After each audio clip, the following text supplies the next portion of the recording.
Bismillahirrahmanirrahim. Assalamualaikum warahmatullahi wabarakatuh. Alhamdulillah. Alhamdulillahilladzi ja'ala syahra Ramadan kutiba alaikumus syiyamu kama kutiba alal ladzina min qablikum la'allakum tattaqun. Wassalatu wassalamu ala sayyidina Muhammadin wa ala alihi wa sahbihi ajma'in. Wa la hawla wa la quwwata illa billahil aliyyil azim. Amma ba'd. Faqad qala Allah ta'ala fil Qur'anil azim, ya ayyuhalladzina amanu kutiba alaikumus syiyam kama kutiba alal ladzina min qablikum la'allakum tattaqun. Wa qala Rasulullah sallallahu alaihi wasallam, as-shaumu li wa ana ajzi bihi. Wa qala aidan, man shoma Ramadan imanan wa ihtisaban ghufira lahu ma taqaddama min dhanbi. Syukur alhamdulillah pemirsa, di kesempatan hari ini kita berjumpa lagi dengan Al-Hikmah TV 07, di mana programnya kali ini membahas bulan Ramadan. Maka kita perlu bersyukur kehadirat Allah Subhanahu wa Ta'ala. Sebentar lagi kita menyambut bulan suci Ramadan. Maka kita bersyukur bisa jumpa lagi, bisa ketemu lagi dengan bulan suci Ramadan. Ahlan wa sahlan ya Ramadan. Semoga kita dapat melaksanakan ibadah Ramadan dengan sempurna, sehingga kita digolongkan menjadi umatnya junjungan kita Nabi besar Muhammad sallallahu alaihi wasallam, yang Rasulullah menjamin kepada umatnya, kullu ummati yadkhulunal jannah illa man aba.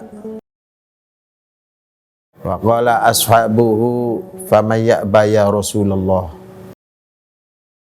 Wa qala Rasul, man ata'ani dakhalal jannah wa man aswani faqad aba.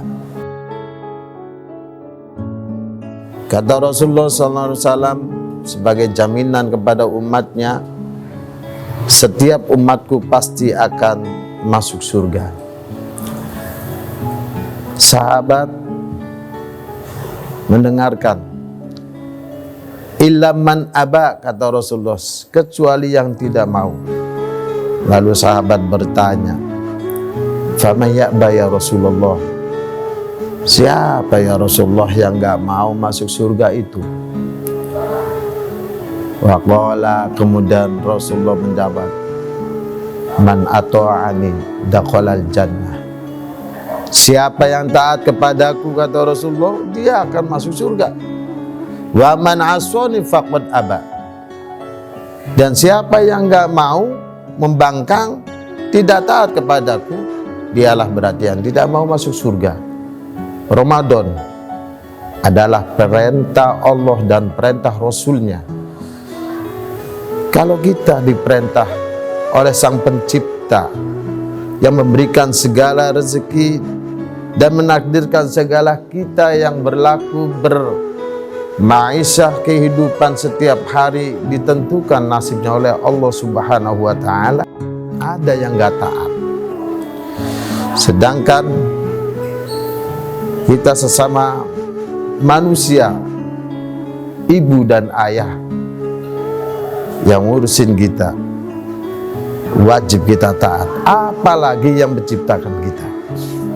Maka kita patut mengucapkan ahlan wa sahlan ya Ramadan.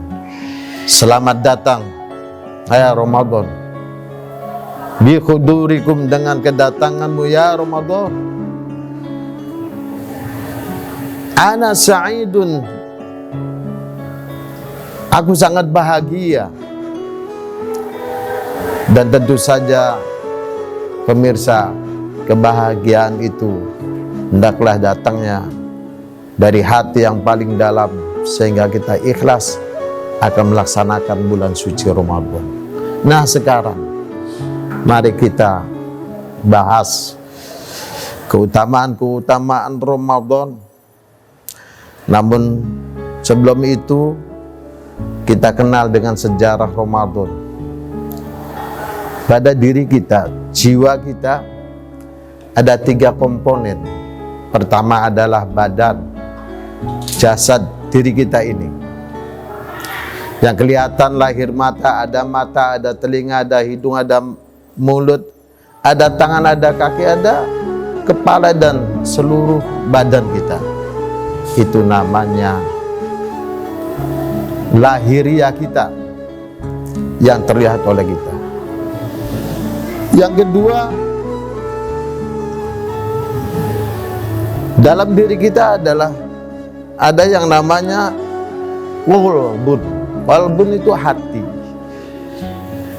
Hati bukan yang diisyaratkan dalam hati yang dalam kedokteran, tapi yang maksud hati adalah tidak bisa diketahui oleh mata, oleh alat apapun, kecuali Allah yang tahu. Dan ini Allah sindir di dalam hadis qudsinya, innallaha la yanzuru ila suwarikum walakinna yanzuru ila qulubikum. Allah tidak memandang kalian kegantengan, kecantikan, kekayaan, kemiskinan, kesehatan, bahkan susah payah sakitnya kita. Walakinna yanzuru ila qulubikum. Akan tetapi Allah memandang hati kita. Hati tidak akan dilihat oleh siapapun dan tidak mampu kecuali Allah saja yang memandang. Maka utamakan hati kita bersih sehingga Allah suka, Allah ridho, Allah senang. Kemudian yang ketiga, faktor diri kita adalah ruh.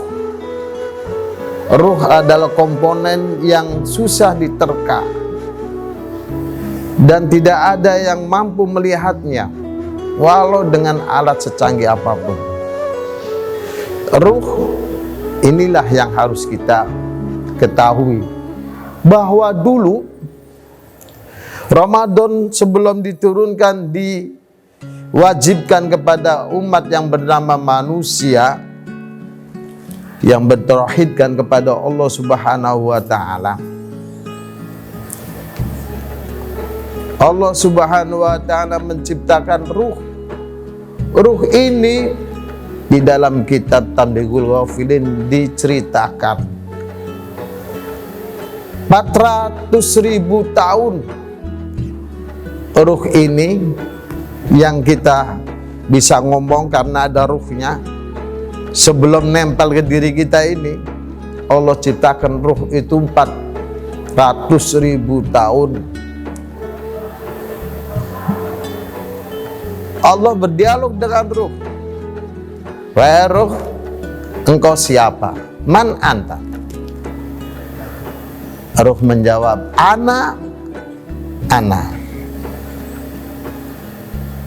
Wa anta. Saya ya saya, engkau ya engkau.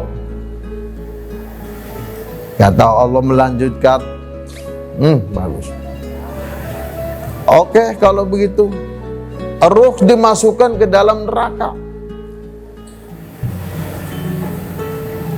Ribuan tahun.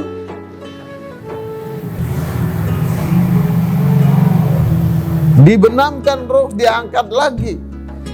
Ditanya lagi sama Allah, man anta wa man ana.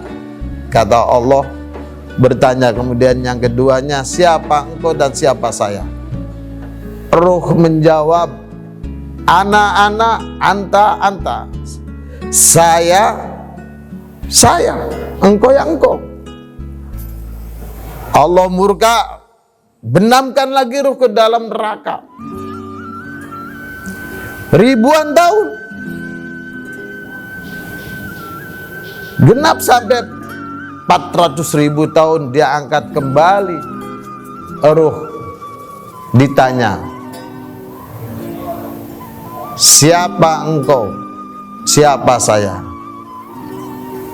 Ruh menjawab tetap jawaban seperti semula. Ana, anta, anta.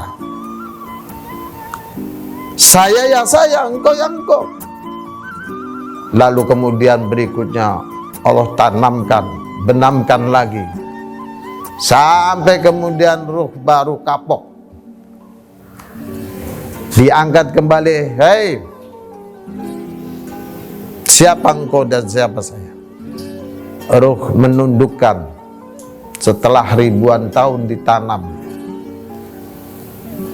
disiksa, dibakar dalam tungku yang namanya Ramadan. Ramadan itu artinya pembakaran. Dan akhirnya ruh mengakui, ana abduka, anta Rabbi, aku adalah hambamu dan kau adalah Tuhanku. Dan inilah terkenal, baru kemudian diwujudkan ruh nempel kepada diri manusia. Ada yang namanya nafsu ammaroh, ada yang namanya nafsul mutmainnah. Tidak bicara nafsu, sama nafsu dalam diri manusia ada dua hal yang global. Pertama adalah nafsu ammaroh, nafsu yang senantiasa ngikutin hawa nafsu ammaroh, nafsu kejahatan, nafsu kesenangan, nafsu segala macam yang berbentuk maksiat. Kemudian yang kedua, setelahnya nafsu dibakar dalam tungku Ramadan yang bersama ruh tadi namanya nafsul mutmainnah.